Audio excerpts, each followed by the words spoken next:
Welcome,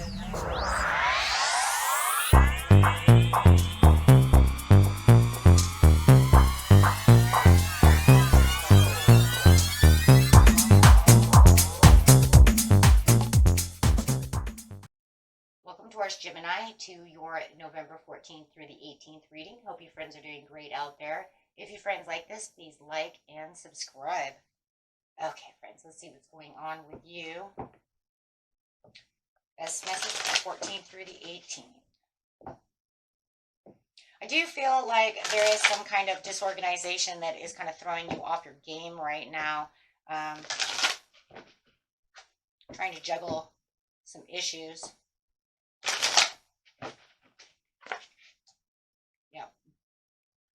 Taking the lead is upside down right now, and it just feels like it's because of disorganization. It just feels like I'm not sure exactly where to pull the reins at this time. So not feeling like you're in 100% control of this situation. There is other things that are kind of in control that it almost feels like I can't have the reins to this. How am I going to get the reins to this? So it could be another person, another situation. Take it how it resonates. Yeah, darkest fears coming out. So there is some anxiety and some fear. Take that how it resonates for some of you, keeping you in your mind with a nine of. It's going to be the same as the Nine of Swords. And it could be a love-based. It could be something you're in love with. It could be love itself, partner, or just something you're very passionate about. And where it feels like, yes, there is some kind of toxicity going around the situation. Or it kind of makes you feel like you're kind of trapped in a box in your mind at this time. It could be somebody actually creating some kind of issue in the office. It could be in love, however it is. But it's definitely trying to shift. But it is definitely feeling like it's permitting. Yeah. Feeling alone. Kind of feeling alone in the situation where you want the joy and the stability to come, but it's hard to embrace any kind of joy and stability at this time when you're feeling kind of alone about the situation. I just feel like you feel alone in the situation because, you know, it's either because you have to deal with it on your own or someone is not on your side about the situation. So, therefore, you're alone. Okay, clarifying on the darkest fears right now.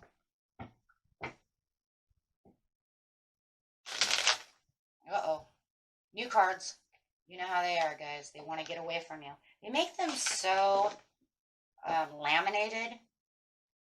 It's like even when you put the energy in, they don't always 100. It takes them a while. Kind of rub that lamination off. They're as warm as they're going to get. I've seen them before they got warm. They were all over the place, kind of like those golden ones I have, right, the foil. Okay, guys, let's see what we got going on here. Yeah, so the darkest fears over here, it's, you know, it is. There's this kind of feeling like maybe I should just give up. Feeling so overwhelmed about the situation, it's almost kind of a give up feeling. But you guys know that you're strong enough inside that you're never going to allow yourself to just give up, okay? It could just be a feeling just because you're exhausted about the situation. And the give up could also be just, you know what, I give up. I don't even care anymore about that. You know what, just forget it. Out of sight, out of mind, don't care. I feel like it's more like that kind of give up. You know what, just proceed the way it's going to proceed. I don't have control anyways over the situation. It's a sudden awareness that's going on over here with the Four of Cups in reverse, because it's kind of like, okay, well, this is the way it's going to be. This is the withdrawal, you know, this is the withdrawal. This is where, you know what, I'm just going to go with it because I have to have the acceptance to the situation. So there does feel like it is kind of just a give up and go feeling this week, and just accepting the way that it's going to go because there's nothing much more you can do. Right? Your inner strength is with the strength card upside down with the master over here. It's kind of like the master reality over here is saying, okay, fine. Because the self-doubt has already got you into a low level of energy enough to where, you know what, it's like I'm over struggling, right? My inner strength is pretty much not there right now. And so there is definitely, and this is why you're kind of feeling alone about the situation, because there's no one that can really help with the situation. or no one that wants to intercede to help with the situation. So they just kind of let you do what they want. With the Wheel of Fortune upside down, you're saying this is no control over the situation. There is resistance for you to want to help me, you know, and it's just kind of bad luck right now. And that's kind of how you're feeling, like this is bad luck. But what we always have to remember is it really bad luck though? Because cycles always change. So it's more of a feeling that bad luck is bad luck. Is bad luck really bad luck though? Or is it just the way we take it? Because no matter what in life, we're going to make new chapters. So is it definitely, you know, so you have to ask yourself once you start reflecting upon the situation, is it rejection for God's protection, right? Is it just a cycle change that has to change for life because that's the way things are?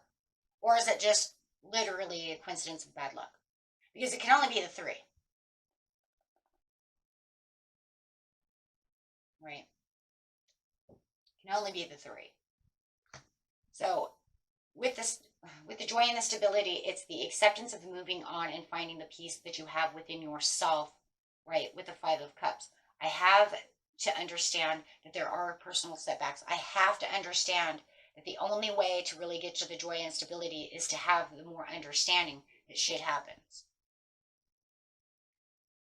Whether we like it or not. But not fully embracing. Because it says, you know, you're not going to fully embrace this. This is not something that you know, even if you came to the conclusion that this is, you know, rejection from God's protection, this is just the way cycles go, it, you know, in your mind, you're not going to fully accept this. You're not going to embrace the change the way you want it to. Even though it is bringing new possibilities, new beginnings, and new spontaneous things that are happening and opening up doors, it's not, you know, the pleasure that you want, right? It's not the change you want. That's why. So more than anything, with the Fool card and the Wheel of Fortune, it's saying this is just the cycle change and this is the way things have to be. There's not really bad luck. It's not. Bad luck is more of what we make things instead of allowing the seasons and the changes and the cycles to do what they need to do. So it really isn't really bad luck. It is actually you bringing in a new beginning that's needed for you. But it's just having that understanding that this is actually going to open new opportunities for you. And sometimes we don't want to know that, and sometimes we don't want to believe that. Because it's just easier to say it's bad luck and let it go. No, bad luck, guys, is like, I just got a new set of tires and I ran over a damn nail. That's bad luck. Seriously, right? So we have to see what is the difference between bad luck. I mean, that's bad luck, right? Like, what kind of karmic payback is that shit, right? I just bought these tires and I just ran over a nail. What the? Okay. Yeah, that's bad luck. So we have to see what is what. Okay, so over here it says,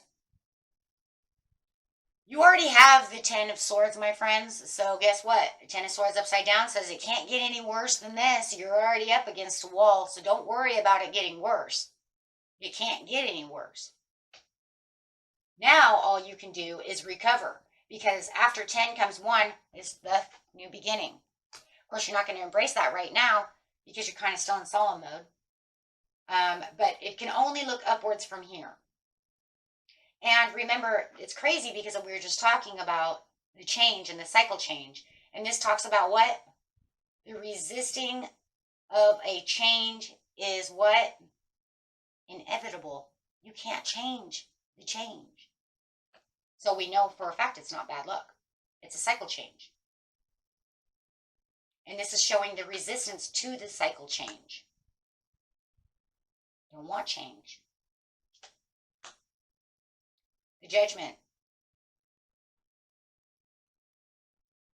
It's almost like you're punishing yourself by not allowing yourself to have the new beginning. Because there's so much self-doubt, you know what I mean, to the situation. So it's almost like you're kind of ignoring the call that this door is opening because you don't want the cycle change. You're resistant to the change.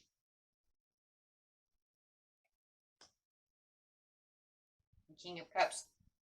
It's showing emotionally balanced in the end.